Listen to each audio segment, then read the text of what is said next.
अस्सलाम वालेकुम दोस्तों।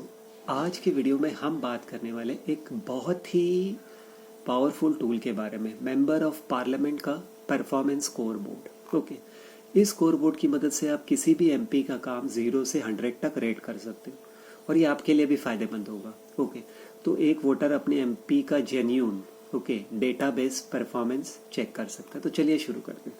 पहला होता है चेक करने के लिए पार्लियामेंट्री परफॉर्मेंस कैसा है आपके एमपी का। ओके, तो सब में बेसिक पैरामीटर ये है, जैसे वो अटेंडेंस कितना है पार्लियामेंट में, उसका कितने क्वेश्चन एमपी पूछता है, डिबेट्स में कितना पार्टिसिपेट करता है, फिर प्राइवेट मेंबर्स बिल वो इंट्रोड्यूस करता है या नहीं, स्टैंडिंग कमेटी में उसका एक्टिव रोल है कि नहीं। अगर एमपी सिर्फ टीवी पे दिख रहा है और पार्लियामेंट में नहीं, तो ये आपके लिए सोचने वाली बात है, क्योंकि आपके क्वेश्चन ही रेज नहीं होंगे। ओके, फिर होता है कॉन्स्टिट्यूंसी डेवलपमेंट, आपके एरिया का डेवलपमेंट हो रहा है कि नहीं, क्योंकि जो भी वो काम करेगा वो लोगों को असर होगा। जैसे रोड्स बराबर है कि नहीं, ब्रिजेस के लिए आवाज़ उठाए कि नहीं, रेलवे इंप्रूवमेंट्स के लिए कर रहा है कि नहीं, ओके, एयरपोर्ट या ट्रांसपोर्ट अपग्रेड कर रहा है कि नहीं, पानी, सैनिटेशन, सीवरेज जो भी है, फिर पीएम आवास योजना का अप्रूवल ले रहा है कि नहीं, हॉस्पिटल, स्कूल, कॉलेज के प्रोजेक्ट्स ले रहा है कि नहीं। ऐसा नहीं हो कि अगर आपका एमपी सिर्फ दिल्ली में एक्टिव है और ग्राउंड पर ज़ीरो वर्क, तो स्कोर क्या देंगे आप खुद सोचो।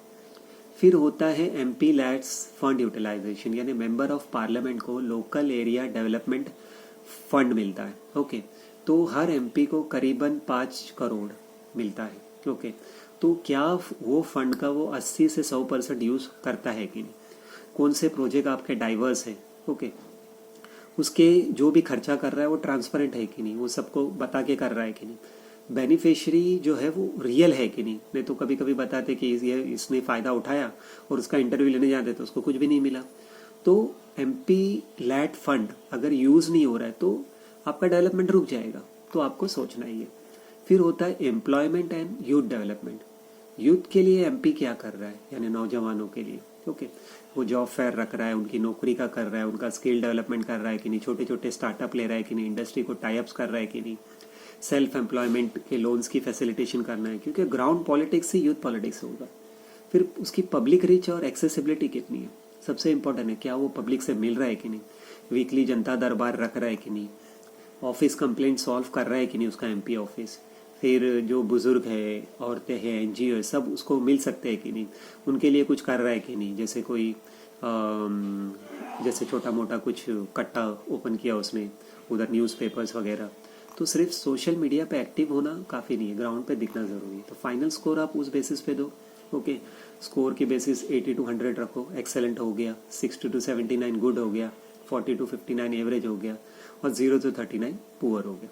तो आप एमपी को उस स्कोर रेट से रेट कर सकते हो। पब्लिक परफॉर्मेंस चेकलिस्ट आप खुद बना सकते हो, क्या MP regular parliament regularly attend करता है कि नहीं, फिर उसके बाद वो सही सवाल पूछता है कि नहीं, सेंट्रल स्कीम वो आपके एरिया में लाया है कि नहीं, कुछ जॉब फेयर कंडक्ट किया है कि नहीं, जो उसको एमपी लैड्स का 5 करोड़ का फंड है वो इस्तेमाल किया कि नहीं, पब्लिक से मिलता है कि नहीं रेगुलरली। तो जितने भी यस मिलेंगे अगर उसमें, तो आपका एमपी बेटर है। फिर एमपी डेवलपमेंट खुद ब्लूप्रिंट कैसा होता है, एमपी जब नया इलेक्ट होता है तो उसका क्लियर प्लान होना चाहिए, 6 महीने का उसका क्या है, 50 वाट का सर्वे लेगा, उसकी टॉप प्रायोरिटी लिस्ट क्या है वो देखो, रेलवे ऑफिसर के साथ या हाईवे ऑफिसर के साथ कितना कोऑर्डिनेशन है, वीकली जनता दरबार है कि नहीं, और 1 साल का उसका प्लान क्या है, यानी एमपी लैड से जो 5 करोड़ मिले उससे कितने प्रोजेक्ट वो ले रहा है, लॉन्च किया है, जॉब फेयर, स्किल सेंटर कितना लिया है, स्मार्ट सिटी, पानी की समस्या, आवास प्रोजेक्ट जो भी है। ओके, लोकसभा में आपका इशू उठा रहा है कि नहीं। ओके, फिर 5 साल का मास्टर प्लान है कि नहीं उसके पास, डिस्ट्रिक्ट हॉस्पिटल अपग्रेड के, उसको पूछो, कॉलेज ट्रांसपोर्ट स्पोर्ट कॉम्प्लेक्स की नहीं, इंडस्ट्रियल क्लस्टर आ रहा है कि नहीं, बिग सेंट्रल प्रोजेक्ट्स आ रहे हैं कि नहीं, एम्स आ गया, सेंट्रल यूनिवर्सिटी हो गया, एनुअल रिपोर्ट कार्ड उनको रिलीज़ करने बोलो, उनसे मांगो। ओके, फिर एमपी का कंपैरिजन टेबल भी यूज़ करो, 2 एमपी है तो उसको कंपेयर कर सकते हो, उनका अटेंडेंस हो गया, उनके सवाल हो गए, उनके डिबेट हो गए, उन्होंने फ़ंड कैसे यूज़ किया, उन्होंने क्या औरतों और बच्चों के लिए प्रोग्राम रखे, तो पब्लिक सेटिस्फेक्शन होगा कि विनर रीज़न कौन है। ओके, तो एमपी के 4 ट्रैकर आप बना सकते हो, parliament tracker, constituency development tracker, public outreach tracker और मीडिया और ट्रांसपेरेंसी ट्रैकर। तो ये आप खुद बना सकते हो। अगर आप चाहते हो कि इंडिया में पॉलिटिक्स स्ट्रांग बने तो परफॉर्मेंस बेस्ड इवैल्यूएशन ज़रूरी है। ओके, तो इस शेयर कार्ड स्कार कार्ड को शेयर करो एमपी को टैग करो और लोगों को एम्पावर करो। ओके, तो मिलते हैं अगले वीडियो में। Thank you.